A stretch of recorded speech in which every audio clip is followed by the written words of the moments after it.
Evening, everyone. Welcome to the first edition of the weekly armchair kickoff of the 2024-2025 season. It's the adult equivalent of Christmas Eve. Football is officially back tomorrow night. All the meaningless trophies are out of the way. The Community Shield, the European Super Cup, it's all gone, all done and dusted. The main action starts tomorrow night at Old Trafford, 8 o'clock. Delighted to say, previewing the match with me tonight is Hama, Dec, and Mark. Gents, how are we and how much are we looking forward to the season getting back up and running? Thank God it's been too long. Waited too long for Premier League to be back. I hate the off season and whether the Euros are on or not. The Premier League is where it's at, and we just want it back now and can't wait for tomorrow night. 100%. All set, guys. Mark and Hammer, all set for the season to kick off. Yeah, I'm really looking forward to it. I suppose we're going to touch on it, John, but them influx of signings we've had over the past couple of days have really, and as well as obviously Adidas superb marketing promotions, which is literally, just really psyched for it now. Really looking forward to tomorrow night. Hopefully they don't let me down, says you. Yeah, it'd just be typical, wouldn't all the positivity on the club at the minute, and we lose 1-0 tomorrow to an Andreas Pereira 98 minutes screamer, and I wouldn't rule out of the realms of possibility. But look, we'll get into the feel-good factor of Ineos into the episode, but just want to kick off and just look back briefly on the pre-season and the Community Shield and the overview. But Hama, I'll start with you. What shape do you think we're in going into the new season? I know it's kind of hard to predict what you're going to see in the first few games of the competitive season because it's such a different level of intensity, but just your view of the pre-season overall and how much do you think they would have gotten out of that Community Shield run out there last Saturday? Well, I think certain people are going to be ready, people who were here longer and, were either not on vacation or not at the Euros or some type of international thing. And some of the usual suspects are probably going to be ready. I think Bruno's going to be fine and things like that because he's always freaking ready to go at any point. But yeah, I think there is going to be a chance that there's going to be a percentage of the guys who just aren't, up to game form or game stamina as well yet, if you will. So I saw some stuff about people blowing up whatever Ten Hag said in either today or yesterday or something in one of his things. And they were trying to say that he was saying the team isn't ready, but I think that's more what he was talking to, just the game form and game stamina for the whole team, which I think is going to be that for a lot of teams anyways at the start of the season. So I'm happy with some of the additions we have, and I can't wait to see how they run out. I know we're probably going to talk about it. I hope Xerxes is going to be in the 9, and we're not going to be running a false striker or false 9 or whatever they're trying to do until we get that stuff healthy. But yeah, it's going to be exciting. Yeah, we're going to predict the 11th at the end of the show, but Dec, how much of a problem is this kind of all year round football calendar? As Ham was touching on there, now we kind of the pre-season is a bit false because of the way the players are coming back from the international breaks, and that's I think the Man City players even more back last week for the Community Shield. It kind of hamstrings the club teams for the first month or 6 weeks of the season, doesn't it? While they get back up and running. Yeah, definitely. I think what the main problem we're going to run into is burnout for players because, you have the football organisations that literally are trying to grab money. So you have the European organisation, you have the World organisation, so you have FIFA, UEFA, they're trying to maximise their profit and they're not too worried about the burnout of players. There's only so much players can do. The Premier League needs to, and we've seen a great example of it where Shaw was missing for United for a full season. They bring him out to the Euros and now he's gone again, like Mr. Glass. It was criminal that he was left go out to the Euros with England, in my opinion anyway. Yeah, I agree. If you're not ready, you're not ready, so he should have been kept at home. But unfortunately FIFA, UEFA don't really care about that. Their agenda is looking after themselves and they're not too worried about the club players or the club interests of the players. There's too much of a demand on them at the moment. As you said, they're pre-season's gone. Mm-hmm. It's non-existent. They're lucky to get a few weeks a year off now. It's just a massive calendar for any player to take on board, Yeah, it's interesting as well. I was listening to the Athletic podcast on my way home from work there yesterday as well, and they were just touching on the point as well that after the European Championship final, they saw some of the Spanish players and they were prepping for their pre-season on their break. So they're literally taking a week off, then they're back doing their pre-season to keep themselves in shape. So even when they're getting the time off, there seems to be this, I don't know, pressure to maintain that physique and that fitness all year round. And like the boys in the overlap, Roy Keane and Gary Neville touched on it. And I know it's a different era. Professional sport is a different thing to what it was 25, 30 years ago. But they literally did nothing when they had the holiday. They had their 4 or 5 week break. They got the proper rest, and football was a better spectacle as a result. But look, I mean, that's a separate conversation. We could have a show entirely on that. Mark, finally with you, pre-season, the Community Shield. What are your thoughts going into the season? Is there much we can take out of pre-season, or is it just completely irrelevant now? I think it's irrelevant. The only beneficial part of pre-season as a whole is getting minutes into players' legs, particularly those who obviously haven't been away with their international sides.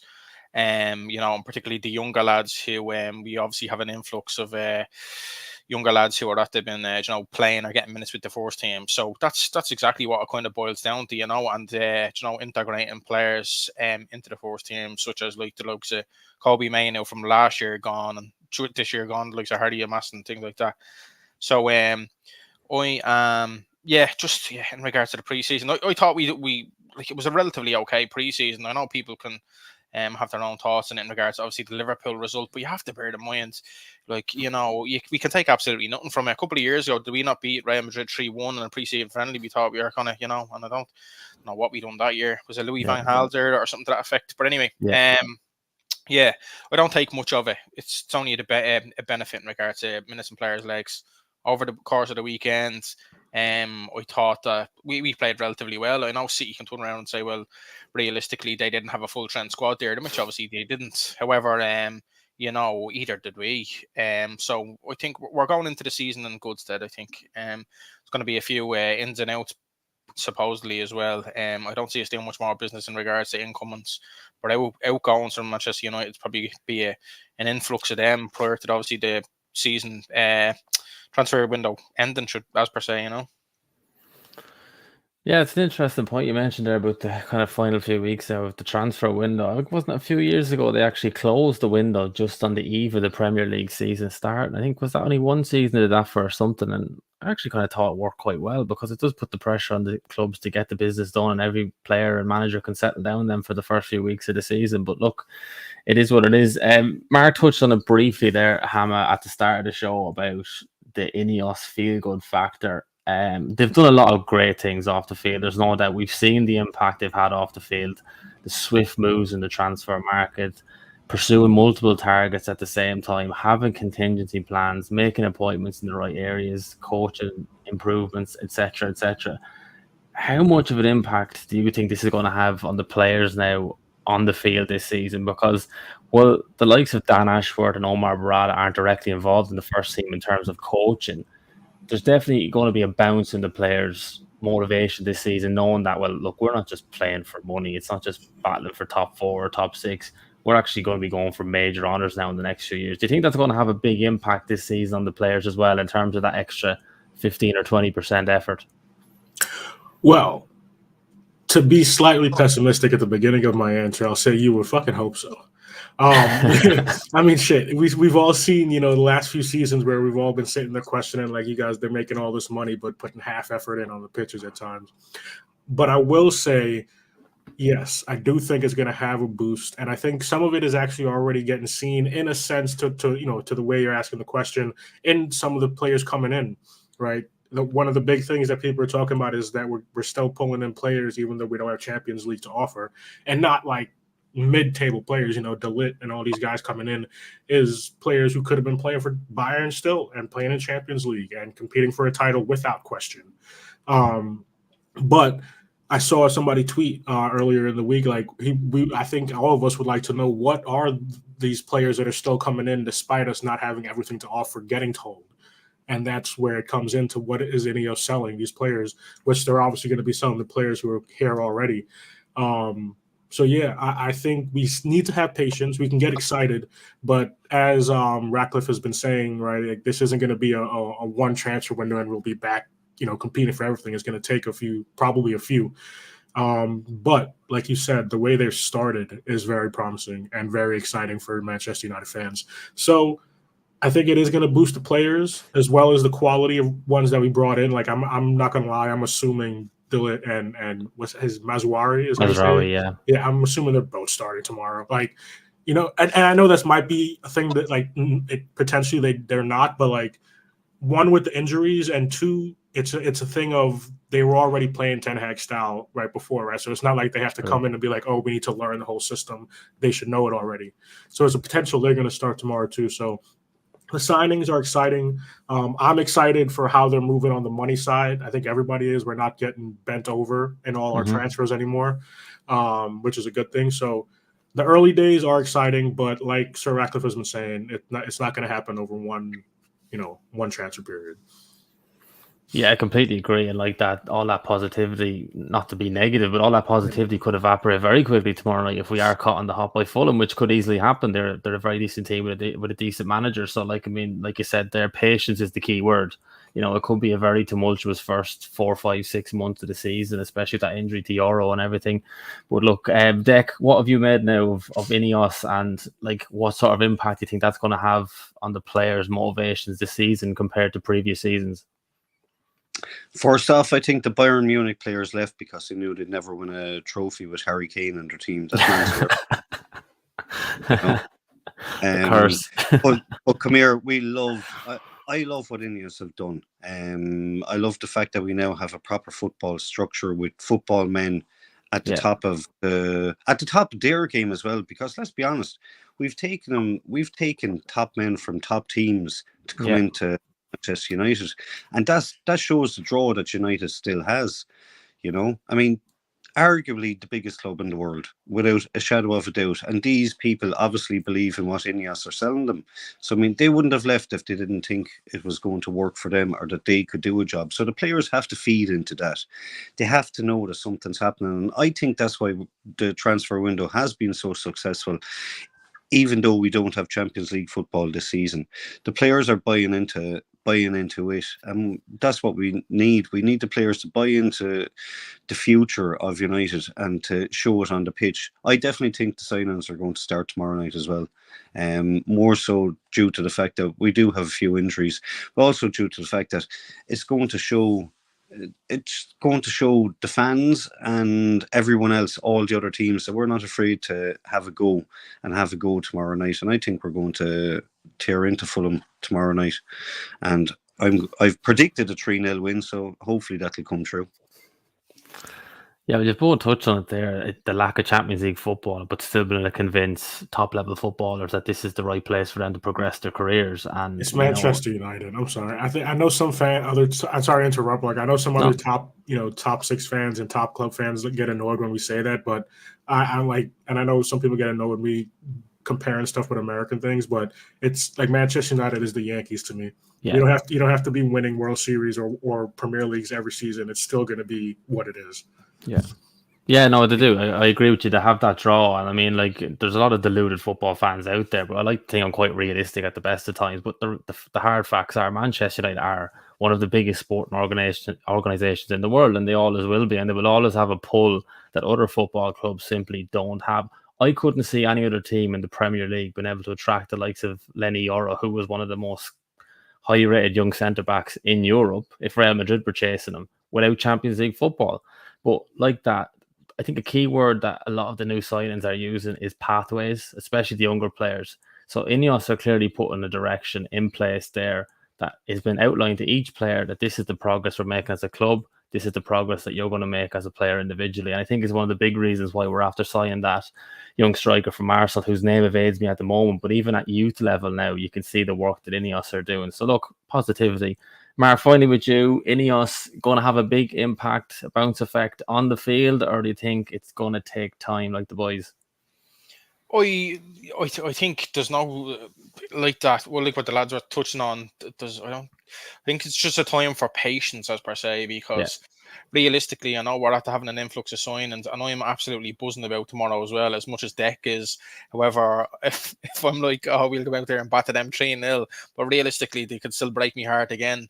So, I'm just going to personally give it patience and time. I'm not going to rant and rave. Like, realistically, we're not going to get fluidity for a couple of weeks. Every team in the Premier League potentially is going to start off that way, particularly the likes of the top teams who had so many players away in international on the international break over the past while.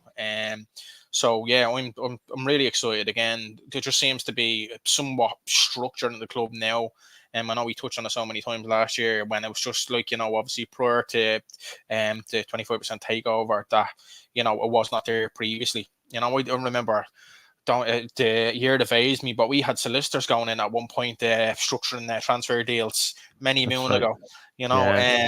So like if you're talking about people who don't know anything about football versus the likes of Omar Barado, I think he was probably our best signing as per se, because you realistically have to say to yourself, now City are obviously top team now. It doesn't matter what we think about them in regards to their charges.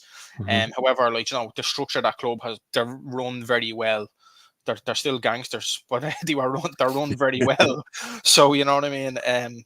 Like realistically, we're literally at the poaching him, the CEO of City, literally across the water, and now all of a sudden, like that, Dan Ashwood seems to have a structure in regards to our signings, and again, like the lads touch on, we're not getting absolutely, to use Hammer's words, bent over in regards to signings. And we're walking away from some signings, i.e. like Brathwaite and things like that. We could have realistically, and potentially Man United from 2-3 years ago in regards to the, our transfer deals would have said, there's 70, actually, for good measure, there's 80, and very best of luck to you. And we're realistic, you have to sign in 4 players for, I don't know, again, the price evades me, but just promise as well. And realistically, no matter what other fans say, the likes of De Ligt and Mazraoui, these are young. Like De Ligt is only 25, and let them mention the likes of Lenny Euro, and obviously Zerki and all. And I know he's been unlucky, Lenny Euro, but like what the lads are doing, it's just structure, you know what I mean? So I just personally want to give it patience and time. I don't expect us to go out and start, battering teams left, right, and centre. But our squad is in a much stronger position, obviously, than this stage last year. And he's got the signings potentially that he was looking for, particularly obviously with the previous Ajax lads coming in. So it's a very exciting time to be a Manchester United fan. But I just hope the bubble isn't burst relatively quickly. Yeah, I think the positive thing is if we do get off to a poor start to the season, I think fans will have that cop on and patience because they know the right people, football and wise, are in place. They know that we're going somewhere. We've got a direction now. Whereas previously we started poorly, we're like, oh, here we go again. It's it's the Ed Woodward show. It's the Glazers again. But at least if things do start poorly, well, the pressure will pile on Ten Hag. I think fans will be patient, and most educated fans know what's going on. It's going to take a bit of time. But yeah, that Brathwaite deal for me, I think that was the absolute epitome of the change at the club at the moment now. Because like you said, previous years, we would have dragged that negotiation out until probably the second last week of the transfer window, then coughed up 80 million and then scrambled for a few scrappy deals at the end in other positions that we need. That would have been the way we were. But like you said, we walked away, we set our price, and we bought in 2 players for what we would have paid for Brathwaite alone. So look, we seem to be learning our lessons, and that United tax seems to be slowly but surely evaporating. We move on to another player who is divided opinion at the minute, has always divided opinion. I think Marcus Rashford, his worrying form is continuing. I think just myself, I haven't seen all the preseason games, but I've watched enough of them. He seems to be the only player that doesn't seem to be buoyed by this kind of takeover. He just still seems to be playing with his head down, his shoulders slouched. Like, he's still Man United's top scorer under Ten Hag. He scored 38 goals under Ten Hag, so he's such an important figure. Hammer, do you think Marcus Rashford, I'm not saying this summer, but do you think he potentially needs a move and a fresh start? Has he just kind of fallen out of football, or how concerned are you by his form going into the new season? Well, I'm not going to lie, like I wasn't one of the fans last season saying that he might need to get moved on this summer because he would need a fresh start somewhere, like, I don't know, like a PSG or something, to get back to his very best that we all would like to see. But I think part of Ineos's plan is very much so involving not only United talent, but I believe English talent as well earlier on when they were talking about it. So I think they're going to give him another chance. But I do believe with at least I want to look at it as saying Ten Hag is not involved in transfers as much, but he's going to be more heavily involved, very concentrated on the day-to-day stuff of the team and the coaching. He might be on a short leash, Rashford, in Ten Hag's eyes. And I think that's where it's going to play in for him at the beginning of this season. And like you, I haven't been able to watch every preseason game, but I do agree. The ones that I have watched, he doesn't seem to be having that spark that maybe some of the other people have. But in that same breath, we did all just say we shouldn't take too much breath into preseason anymore because it's not the best thing anymore. But I think he's gonna do better than last season, which isn't saying much. But he's gonna eventually get some spark and a kick up his ass, if you will, eventually. But we'll have to see how long that takes. And like I said, I think with Ten Hag, he might be on a shorter leash than he has been in recent years. Yeah, I think that's one thing we've got going into this season. We seem to just have got a bit better squad depth in the attacking areas compared to last season. I know he divides opinion, but Jadon Sancho, no matter what, is back in the fold. You've got Amad Diallo there now. Anthony, whatever way you look at it, he's a squad number. You've got Garnacho there, so you've got Xerxes who can play in multiple positions across the front four there as well. So there is options, and like you said there, it could be a case that if he doesn't hit the ground running at the start of the season, that Ten Hag just looks at dropping him to just kind of give that firework up the backside and get him going again. Because I think that's what he probably needs. Yeah. Mark, Rashford going into the new season, are you concerned, or do you think he's going to play himself out of this blip and start banging in goals like he was 2 years ago? See, that's the thing. Like when we see, like it's nearly more or less, it's like a decline that we're witnessing, unfortunately. It's just, I know again, I think we nearly got a full episode out of it last year, a full podcast, should I say, in regards to his form and what we thought was going on, and if it was something mentally and, psychologically, he just wasn't there. Yeah. But realistically now you'd have to say to yourself, well, he has one of the more potent strikers ever coaching him, so he has to hit the ground running. Like what you only touched on, Jonathan, is such an influx of players that can play in the position, whether he wants to play like wide left or wants to play through the middle. He said he wanted to play wide left. He thought it was his best position. And 2 years ago, that's where we're seeing the more fruition out of him, and that position, other than himself and Garnacho, like, are fighting out for it. So obviously, me personally, if it was the case where you turn around to me tomorrow and said sell him or keep him, I'd want to personally keep him just on the basis that he's a Manchester lad, and he's held in such high regard. And I think, obviously, like we've seen it, like the potential is absolutely endless with him, and realistically, if it was the case where he wanted to go, that would have been sounded out so many times. I know we're getting trickles of information through the media that PSG, etc., are in from, and I was Barcelona a couple of years ago, etc. And rightly so, because on his day, he is a top world-class player. Yeah. But we're just not seeing that whatsoever. Like if you just go back towards the weekend, like, that chance he missed when it come across and he hit with his left, I know, look, I'm not a bleeding genius, but he should have went where it was right. But my point is, a player of that caliber should be cold. That should be hitting the back of the net. It shouldn't be bouncing up off. And he's not even, it seems like from a body language perspective, he's not even frustrated, because it's like, oh, well, look, it's happened again. In other words, I haven't hit the back of the net there, He's a lot to prove to sway Manchester United fans' mind.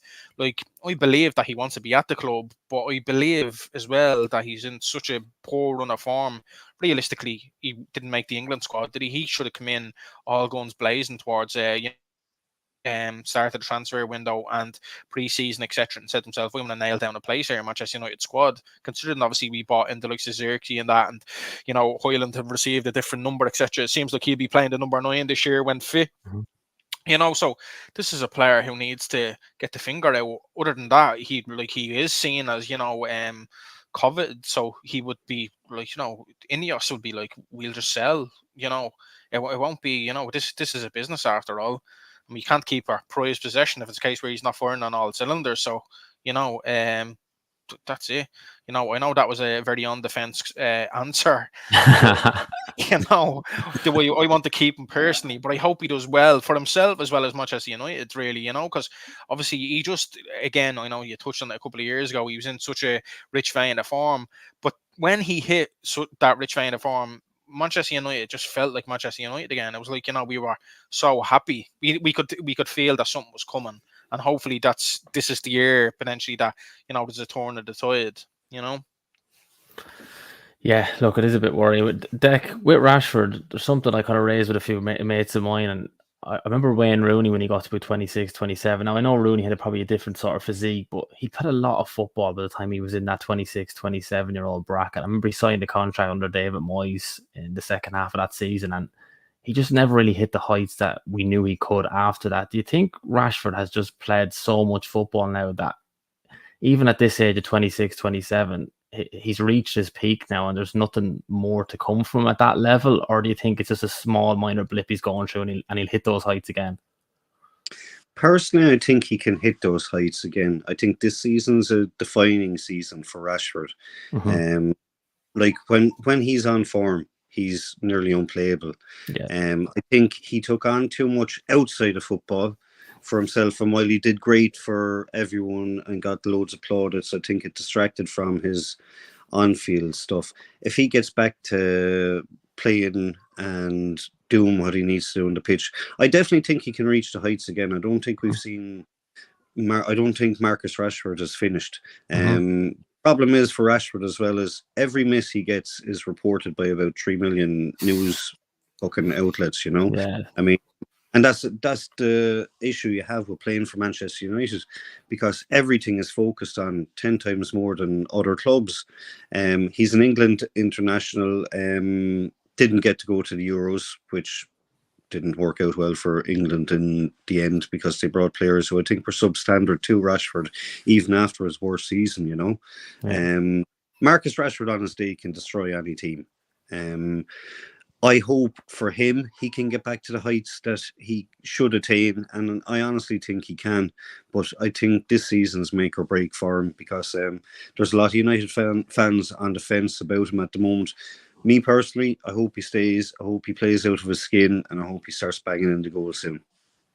Yeah, 100% agree, because Marcus Rashford in form is a Manchester United in form. There's no doubt about that. But look, lads, we'll jump into the game tomorrow night, 8 o'clock kickoff for the first game of the new season. If they lose tomorrow, that's the weekend ruined already. It's like that dreaded 12:30 kickoff, isn't it, that Klopp used to fear on a Saturday afternoon, but just even worse, it ruins your Friday night as well. But look, looking ahead at Fulham, Hammer, it's hard to know what to expect from them, because we're just looking at their new signings. They've signed Emile Smith-Rowe for a club record fee. They've brought in George Kwanzaa from Villarreal, and they've brought in Ryan Sessegnon on a free transfer. But they've lost Tim Ream, who's one of their more experienced defenders, Bobby Decordova-Reid, Tosin Adarabioyo to Chelsea, and of course João Palhinha to Bayern Munich. So they're probably a bit weaker than they were last season. But with Marco Silva there, he's a very good coach. What are you expecting from them tomorrow night at Old Trafford? You're on mute. I set up curse word after that before I muted it. So I mean,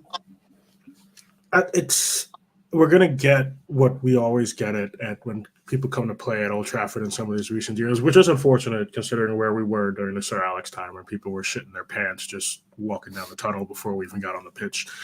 But we've seen that teams come in the last few years with the mentality of thinking they can get some points at Old Trafford. Now, I do think it's going to be different, and I will say they're gonna come out trying to see if they can take swings, and it might not work out for them because we could hit on the counter like some psychopaths when we need to. But I also think that that Ten Hag is going to come out as strong as he possibly can and try to get onto that ball and dictate for as long as he can to show something to the fans. So, yeah, they're going to come out, and like you said, they have a good coach, so he's going to have something up his sleeve, even though he's lost so many players. And a couple of those I definitely like, especially that João Palhinha one. I think, he lost a couple big names, and those names that went out. So he's probably been working on adjustments, and I think he's going to have a game plan for tomorrow. But I think Ten Hag is going to come out wanting to dominate, and at least maybe not every. Well, I hope every single one, but if not every single one, a decent amount of those players coming out are going to want to show something, because some of them are also going to be putting on the shirt for the first time. So that's what I think. Fulham's going to come out trying to swing, but we're going to come out with such strength and wanting to make a point that it's not going to matter in the end. Yeah, it's hard to know. Deck, you're obviously expecting a very lackluster Fulham performance with your early prediction of 3-0. You think they're just going to come and roll over? You're expecting a bit of a tough game? No, definitely don't expect the Fulham team to roll over. I think they've been weakened this summer. I think they're very good football inside. And definitely the times have changed where teams are coming to Old Trafford and attacking because they think that they can get the 3 points. And that's been a problem. So I think Ten Hag is going to set out his stall tomorrow and try and make as early an impression as he can to Ineos as well, because whether he likes it or not, he's going to be playing for his job. They have no qualms about getting rid of players, getting rid of managers. At the end of the day, it's a result-based business for them. And for them to be successful and viewed successfully, they're going to want to start winning games straight away. I think they were right in keeping Ten Hag. I've supported them since the start. But I do expect United to come out with a strong showing tomorrow. Now, I will say I didn't put money on it. I did bet for it on the app. Saves my hassle. But I did go for a 3-0 win. I'm going to stick with it. I think we're going to make a statement tomorrow night. The only thing is United can kick you in the balls as quick as anything and ruin their weekend. But I'm hoping to have a good weekend now after tomorrow night. Yeah, hopefully so. Absolutely. And look, I mean, I think Fulham know that they're not the finished article yet. Like, they're still heavily linked with Scott McTominay. It's kind of one of those.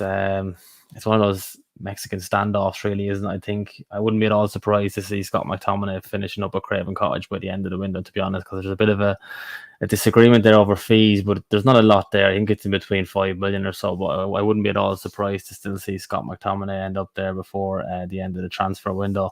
Mark, what are you expecting tomorrow night from United and Fulham? I know we said earlier on it's very hard to kind of predict at this point of a season what way teams are going to play. They're still bringing players back from different stages of pre-season, but just roughly, like, what sort of performance are you expecting from Fulham tomorrow? Do you think be compact and hard to beat, or they're going to just kind of be pragmatic and go for it? I think, like what you said, if you touched on two starting players from the likes of Tim Ream and also Pellegrini in the middle of the park. So realistically, that backbone is gone, as per se, Mm-hmm. I know obviously you touched on a couple of signings that they did make. You're hoping that Fulham will come out tomorrow and go for it and leave themselves open, but realistically I think it'll be a compact performance from them.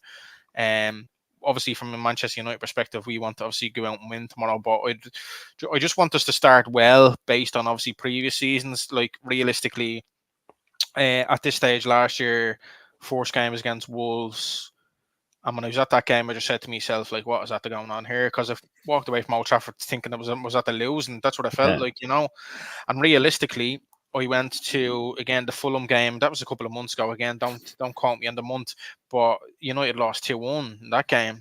It was 2-1, wasn't it? So, like, we can't.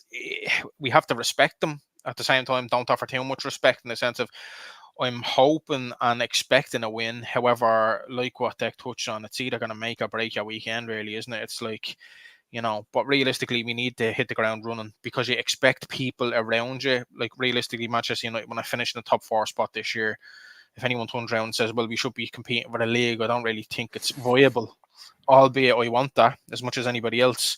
However, we need to compete. Like, teams are getting stronger, and some teams are falling off, so we need to take that and say to ourselves, you need to get points on the board relatively quickly and stake a place and say to yourselves, well, we're here now.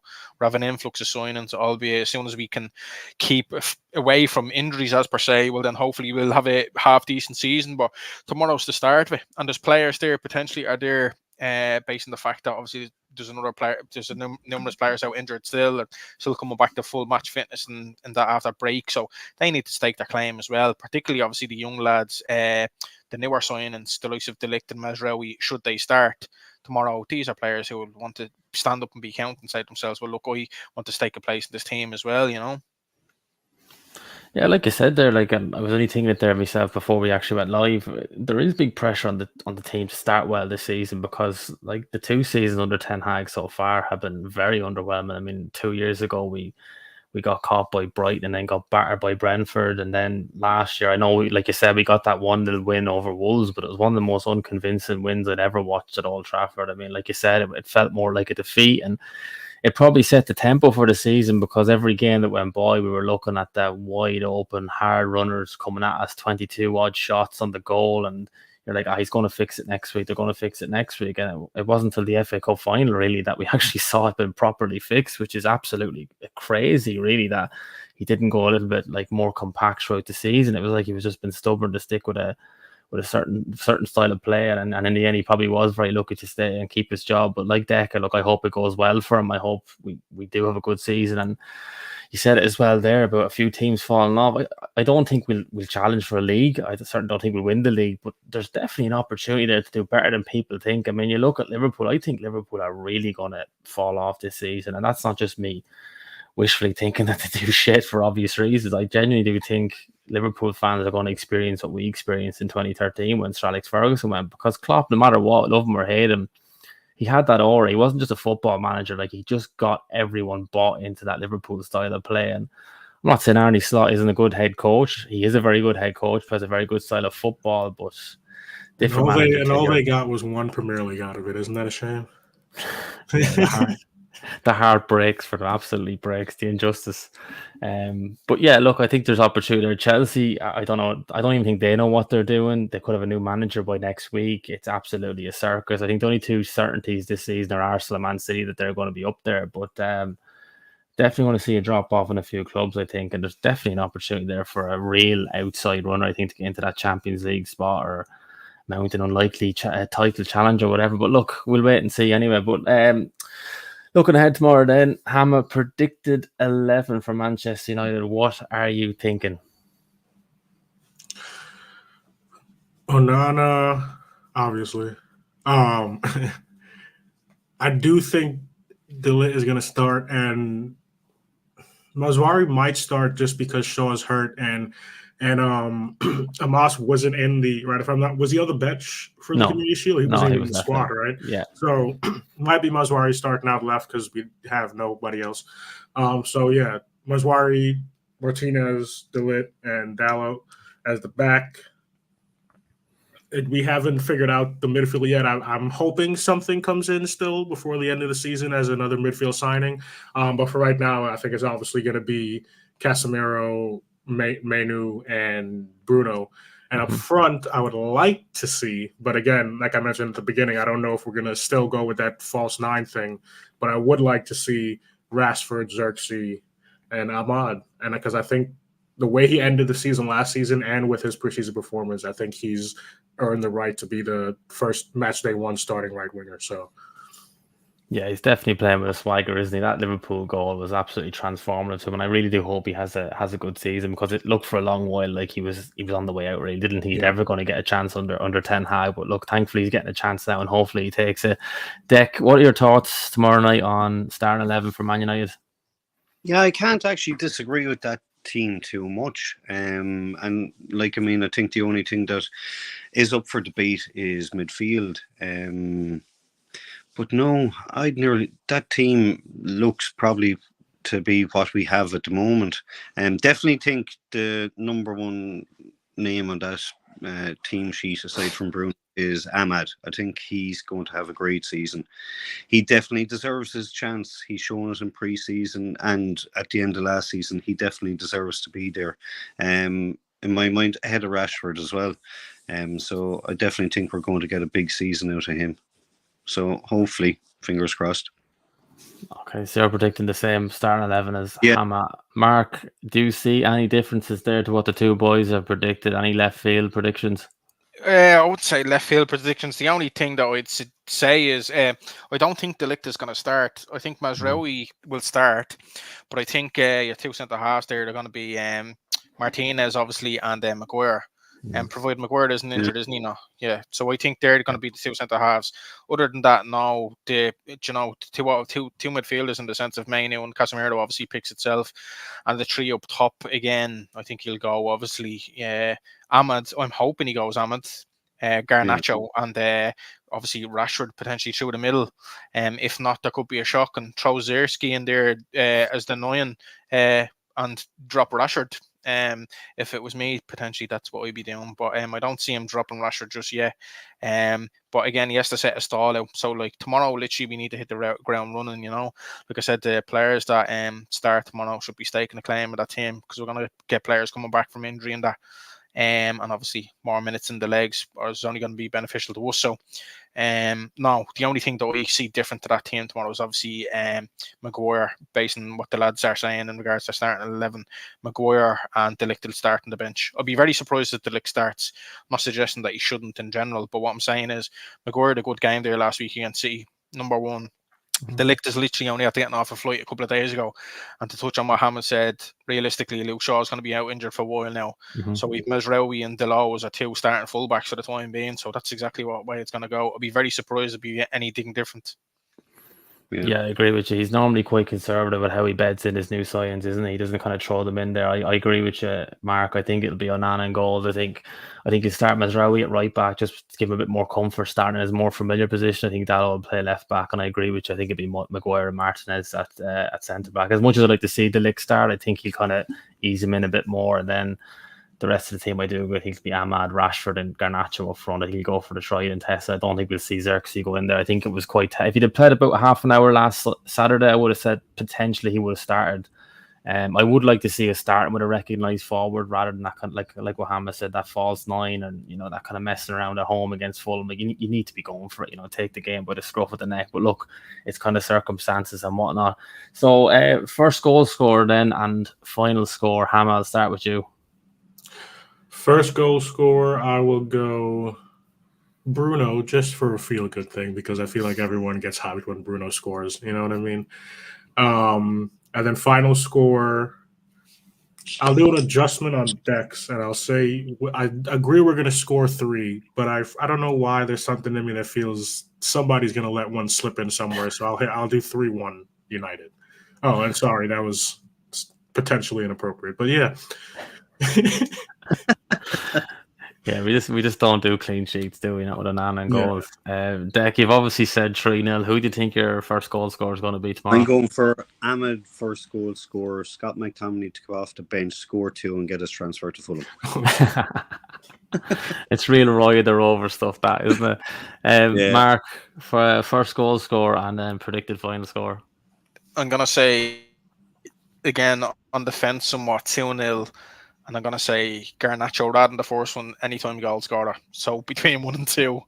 And just, to touch on in regards to Scott McTominay, I know people keep going on. I don't know if you're going to mention it, John, in regards to potential outgoings. But, like, Napoli as well are supposed to have a bid in. So it's between him and Billy Gilmore. So potentially, if I was weighing it up, would I want to move to London or move to sunny Naples?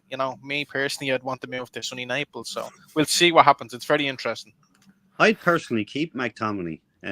I like him at the club, I as think a sub, I would, yeah. Yeah, for him to come on in any game, I like him. If I was getting rid of anyone, I'd be getting rid of Lindelof and Sancho, potentially. If PSG wants Sancho and we want Ugarte.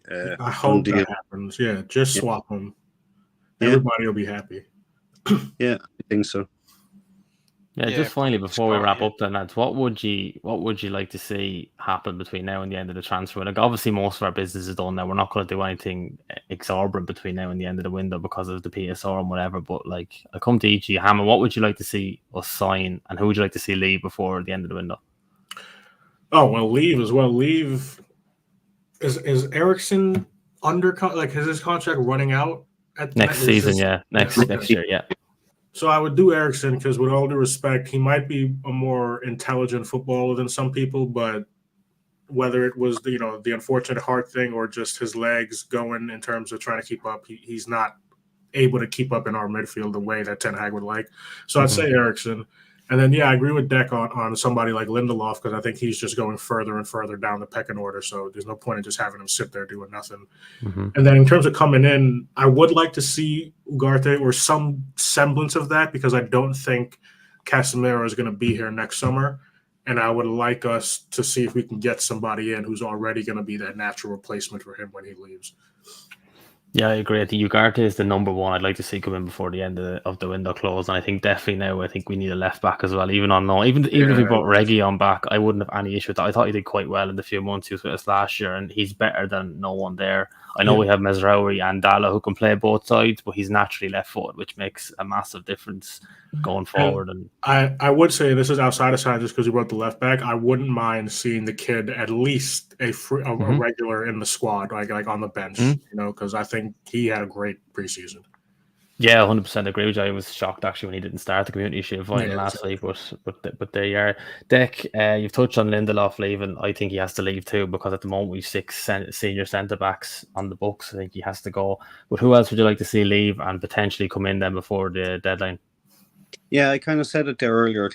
I think Sancho needs to move. Like, while on paper it looks like they've shaken hands and are best, but I don't think he can get over what happened between both of them. So I think for the benefit of the club, I'd be moving him out. And if PSG want him and we want the PSG player, Ugarte, I mean, it just seems so simple to do. I can't see why they're getting around with it.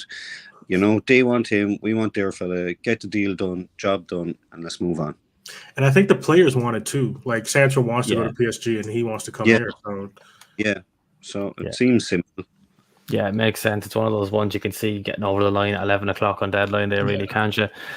Mark, do you agree with the boys in terms of ingoings and outgoings, or have you anyone left field that you'd like to see come in before the deadline?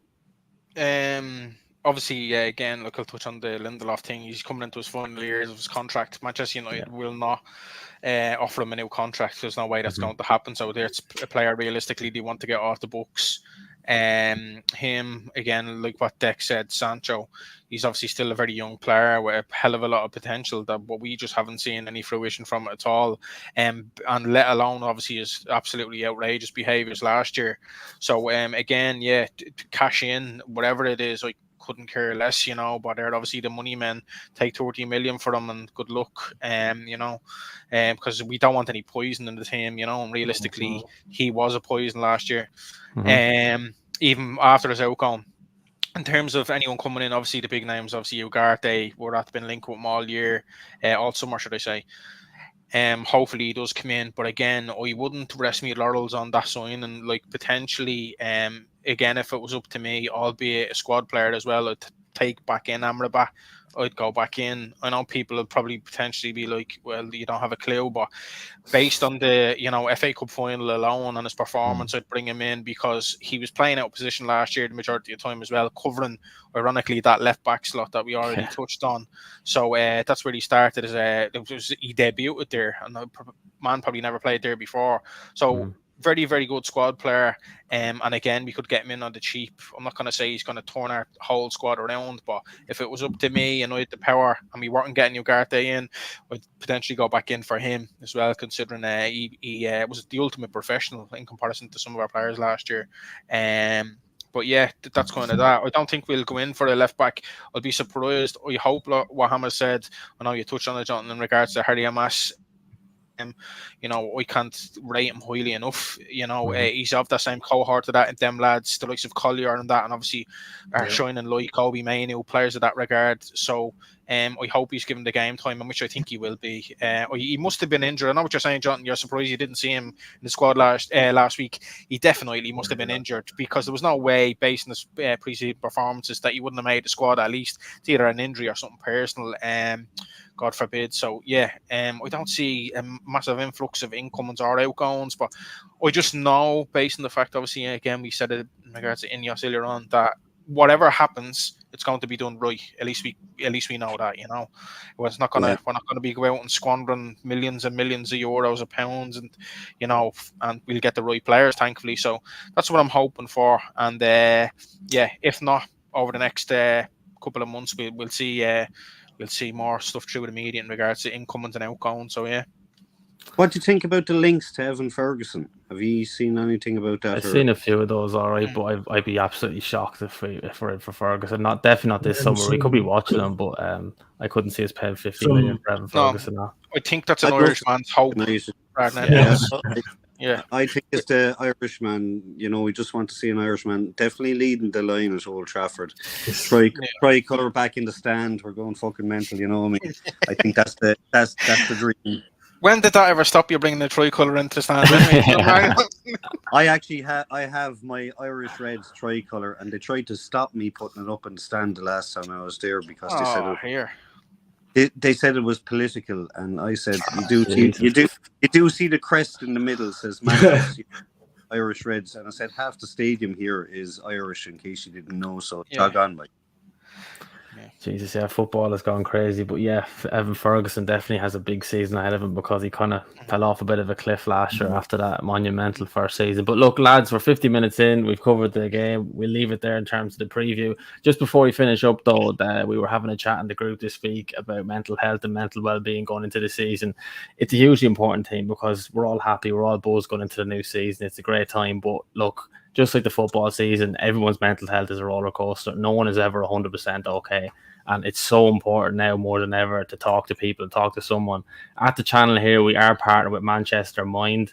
You'll see the number going across the bottom of the screen. If you want to donate, help them out to do some great work in the Manchester area. Obviously, as well, we have a lot of Irish watchers as well. And we do have a lot of charities in Ireland as well. If you're suffering, stuff like Peterhouse, Samaritan's Aware, Mental Health Ireland are all there if you want to speak to them. And of course, everyone at the channel here is always open to a chat. You don't have to be involved in the channel. Just tweet at the page, leave a comment under on YouTube, whatever way you can. Social media is great for that in terms of connecting people, but just please do not suffer. There's too many people losing their lives now to suicide, and it needs to be avoided. It needs to be reduced. But look, just please talk. We're all here in the channel, and it's one thing we're really pushing this season.